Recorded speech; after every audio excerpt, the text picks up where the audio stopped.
Imagine you wake up 10,000 years ago.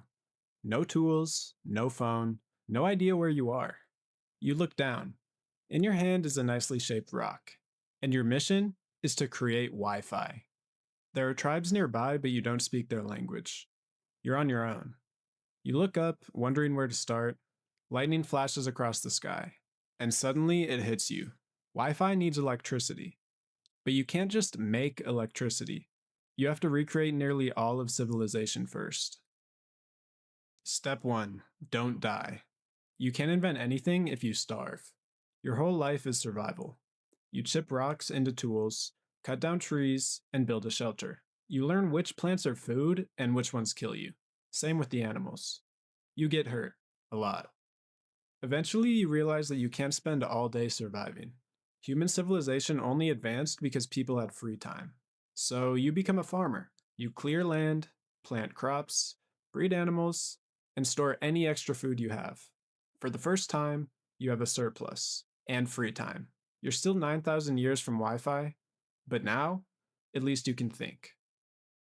One day, you spot strange rocks. Colorful, oddly heavy, shiny, straight out of a gift shop. The question is, how do you turn these rocks into something useful? The answer is heat. A lot of it. You build crude furnaces, burn charcoal to up the temperature, experiment, fail, try again. Then one day, something inside the furnace changes. Molten metal. You finally made something that didn't exist in nature. You learned to pour it and cool it. You finally unlocked copper and iron. Suddenly, your tools cut deeper and last longer. The Stone Age is finally behind you. Metal gives you machines, but you can't build modern technology by accident. You need to measure, to predict, to prove. So you invent mathematics from the ground up. Counting becomes arithmetic. Arithmetic becomes geometry. You work out angles, areas, the way a lever trades force for distance. And you start writing things down, so knowledge outlives you. The single most important habit you'll ever build.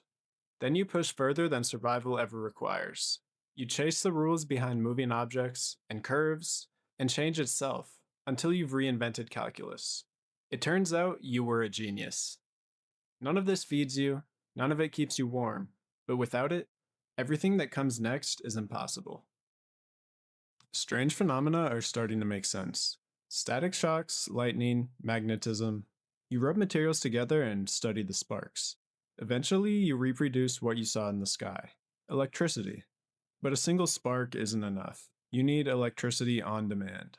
So you invent a steam-powered motor, and wires to carry it. Figure out which metals are conductors. You understand voltage, current, and resistance. Whole sciences that took humanity generations. All this is cool, but how do you apply it? Connect two distant points with a wire and tap out a signal. A telegraph. For the first time, information can travel faster than a horse. You've spent years obsessed with electricity. Every answer breeds two new questions. One afternoon, you're testing a circuit when something across the room catches your eye. A small metal loop, connected to nothing, sparks every time your circuit does. That shouldn't be possible. Electricity needs wires. That's the entire point of wires. So you test it. You slide the loop farther away. You put walls between them. It keeps sparking. When a current flips back and forth fast enough, it emits invisible waves. They travel through air and walls. They've been passing through everything and everyone for all of history. You've discovered radio. And now, information doesn't need a wire at all. But radio still isn't Wi-Fi. For that, you need computers. You can't just head down to Micro Center. And even if you could, you probably can't afford a PC. Computers need silicon, purified to a level that sounds insane. Not 99% pure, not 99.9% pure, closer to 11 nines. Hitting that takes factories and supply chains that won't exist for another 1,000 years. So you invent those too. Out of that silicon, you build transistors, tiny electronic switches. A single Wi-Fi chip holds billions of them, each smaller than the eye can see, all working in perfect sync. Now you can build the rest. Memory, processors, software, operating systems.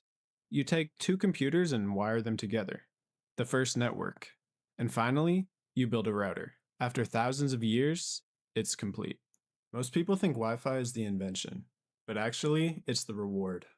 The tip of the mountain built from every technological advancement in human history. And now that you have Wi Fi, you might as well invent doom scrolling and sports betting.